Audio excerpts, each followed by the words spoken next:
Welcome to the first episode of the On Your Wheel trailer build, where I take a basic 6x10 enclosed cargo trailer and build it out to make the ultimate dirt bike camping garage. It's a basic V-nose 6x10 enclosed trailer, single axle without brakes, rear ramp door, RV side door, a roof vent, 3/4 inch plywood floors, and 3/8 inch plywood walls.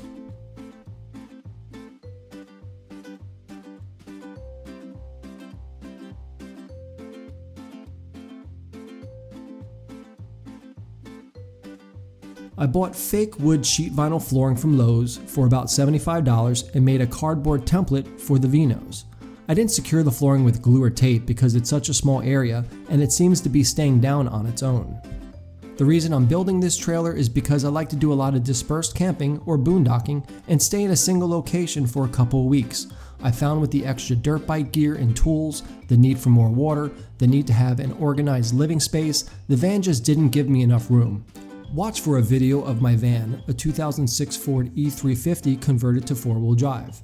It has lockers front and rear and 35-inch tires. The interior is built out with a bed, shelving, 20-amp RV hookup, a refrigerator, and solar power.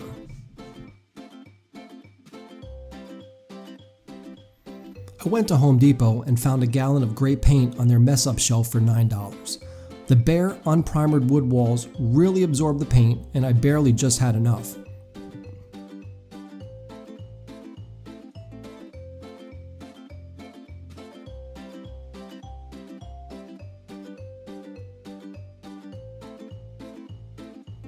I had to remind myself this is just a garage, not a living space. I didn't want to spend a ton of money on purely cosmetic items.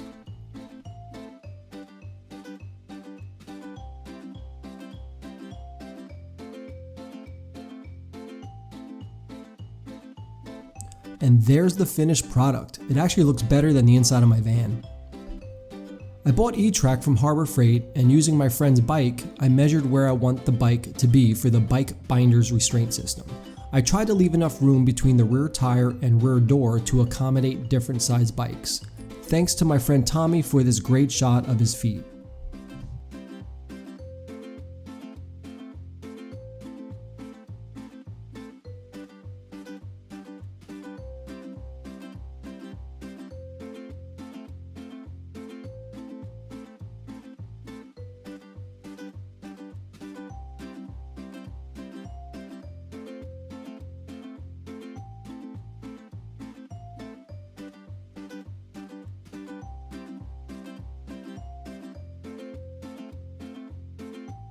I initially secured the E-Track using number 12 3/4 inch wood screws, but ended up replacing them with 1-inch stainless steel lag bolts.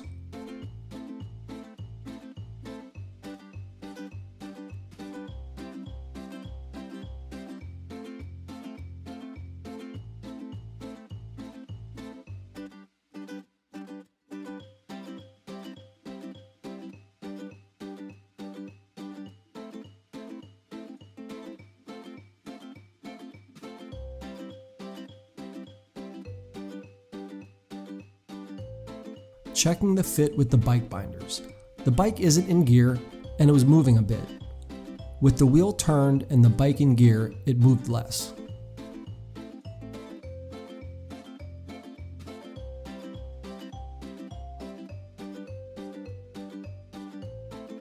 The next project is giving the trailer a lift. I measured my axle diameter, went to e-trailer, and bought a spring perch kit for $56. Measuring the ride height from the ground to fender, it's sitting right around 29 inches. I'm going to be moving the axle from the top side of the springs to the bottom side of the springs.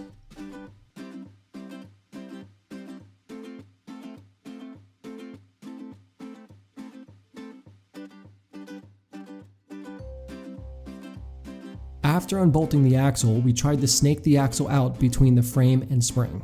This didn't work and I had to drop the rear side of the spring.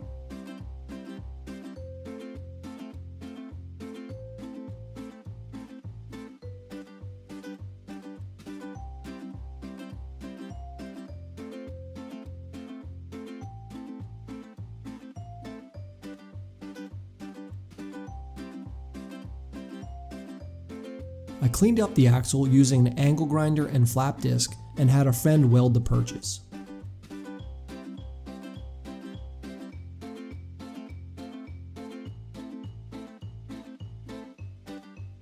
With the tires back on, it's time to check the height. Check out that gap between the tire and fender. It now sits at 34 inches from ground to fender, a height gain of 5 inches.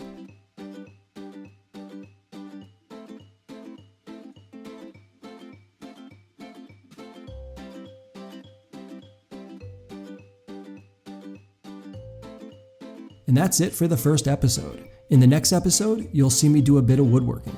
I'll be building shelves in the V-nose of the trailer. It will give me a place to store tools, helmets, and gear. In future episodes, you'll also see me run electricity from the tow vehicle and mount a water tank for outdoor camp showers. Check out the video description for links to products I used in this video.